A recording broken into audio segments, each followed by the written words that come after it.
Welcome to Mortgages and More, your go-to podcast for the latest insights in the mortgage industry.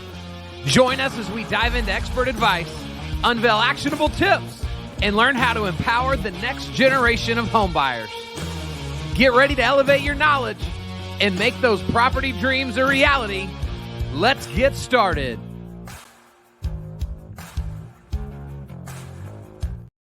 We are back for another episode of our 30 in 30 series, 30 episodes in 30 days to kick off 2024.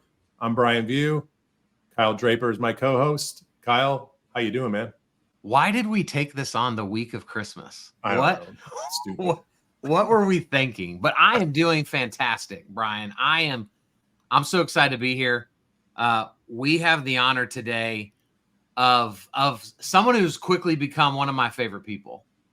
We met we didn't even technically meet at the conference in Vegas, but we both spoke there, and we've gotten to hang out more after, and we'll be speaking together next month in Florida. Nice.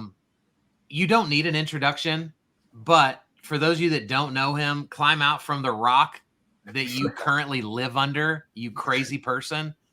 And we're so honored to have CEO of Windsor Mortgage, Chris Vinson, in the house. Man, it's an honor to have you.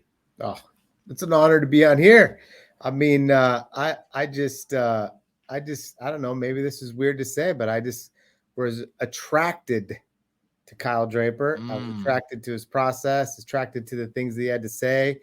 And, it kind of drove me to be able to reach out, and then boom. That's how relationships are born.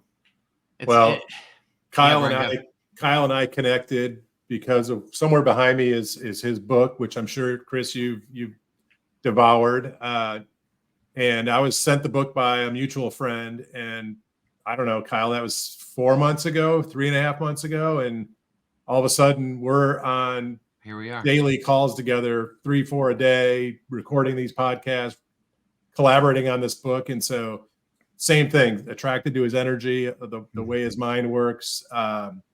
And just everybody that's been around Kyle is just super positive. And Chris, you and I are literally meeting for the first time together because of Kyle. I didn't realize how much this episode was going to be about y'all's attraction to me. This took a weird turn. I mean, Kyle, the question that Brian and I had, which was, what's one thing about Kyle that we don't know? Oh, dude, there's lots of skeletons in there. You hang out long enough. Okay. If we haven't lost everybody already at the way that this episode has started, Chris, tell us a little glimmer into what you're writing for the book coming out in February. Yeah, I'm writing about winning in details. I feel like I think a loan officer today really thinks about the big thing, the big picture. How many loans am I going to close? What's my loan volume for the year? And we don't get granular. And to really, truly win and make a difference, it is winning in the details. And, I get to share kind of a cool story about brown M&Ms. I think everybody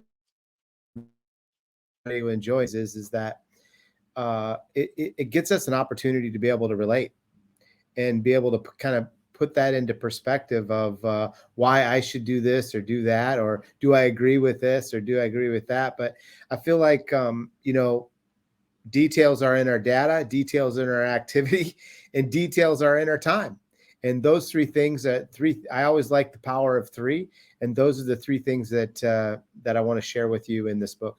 Dude, when you told me the full story of the brown M&Ms, I instantly called and told Brian, because my thought was, this is the tagline of the book. Rethink everything you know about being a loan officer. It's all about the brown M&Ms. And so I cannot wait for people to unpack that story with you, because it's a story I'll never forget. And I've told it to my team. Like we've even used the, what are the brown M&Ms? Like, what are the details that we need to be paying attention to? So I think it's so profound. I think I've already hoped that Brian agrees with me that it'll be the first chapter in the book. Right. Because I think it's just the perfect way to kind of set the table for what the entire book is going to be about. Because I think every chapter is going to have a sliver of be intentional. Success does not come by accident. And that story just paints such a beautiful picture. So I can't wait for people to read it and probably even catch a video of you talking about it in greater detail. What didn't make the book? Because you've probably got 5 books in you. You've been in this industry forever. You know everybody knows you.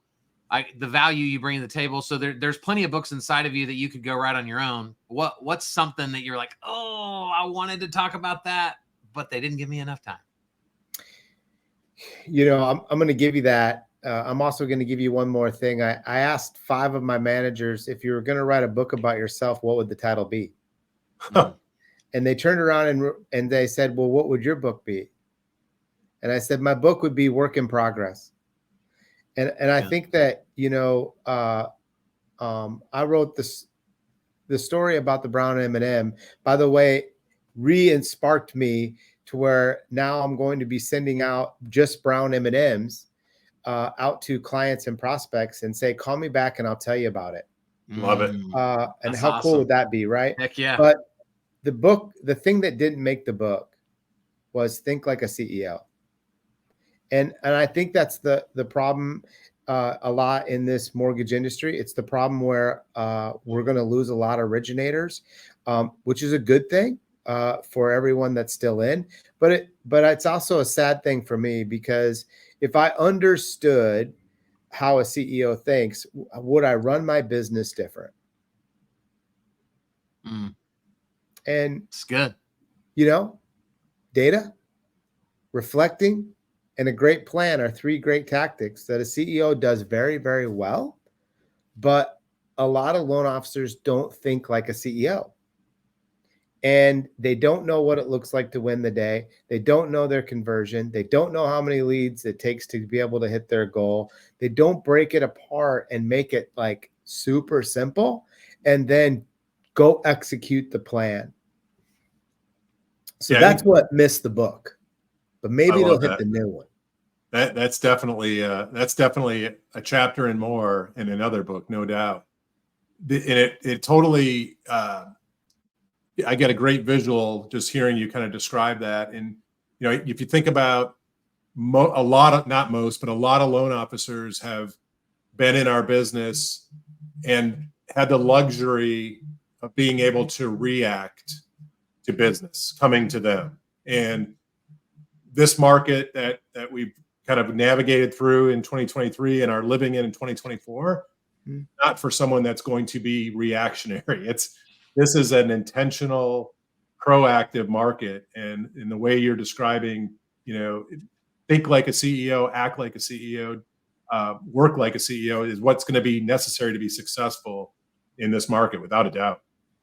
Yeah, I mean, even the book that's behind you, Jeb's book, I mean, I love that book. You could never just go sit down and go, I'm going to enjoy that book because that's a highlighter. You're going through a lot of that topics. But, at the end of the day, what any good CEO is going to tell you is consistency will win the race. That's it. And there's a lot of high and lows to the mortgage business. There is a lot of high and lows to a loan officer. It's what is our greatest benefit. And yet the lows are so low that it screws us up and we don't stick to the plan. We react, we do nothing, and then we get a bad result. Yeah. And it's usually someone else's fault, not our own, internally is what we think. And if we would just stick to the activity that we know works, the result will take care of itself. So good. So good. So good. I can't wait to pour into your chapter, Chris. Thanks for read your sharing. book. Yeah. Maybe someday. Maybe. Work in Progress. Remember that. There you go. That is the title. Well, Guys. Chris, Kyle, thank you guys so much. It's always great to meet and learn from new people in this business. And not that either of us are new in the business, by the way, but it's been great to get to know you here, Chris. Yeah, thanks for having me. It was an honor that I got that call to be able to help out in this book. I'm super excited. I'm excited to be able to send this to my clients, to be able to, forward through, because we all learn together. And I feel like that's the cool thing about this book is that, multiple different things, multiple different chapters that we could digest, go out and then implement something to make us better. That's right. Thank you, Chris. Thank you, guys. See you tomorrow. Peace.